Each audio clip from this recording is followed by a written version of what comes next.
you just fit it like that. Just make sure, this is a really good frame actually for it. So you just want to make sure it's in the groove. And then make sure nothing's obstructing it. Close and just push start. It'll do its thing. If it doesn't do it too well in the first go, just do it again.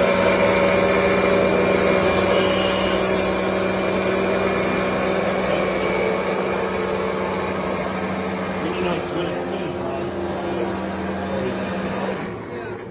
so once they stop splashing, It's like not that much water either. so Oh, what the hell? yeah, it's pretty good. But we'll do it again, just to give it a really good clean. But it's literally magic. I love it. Yeah, I make a mess.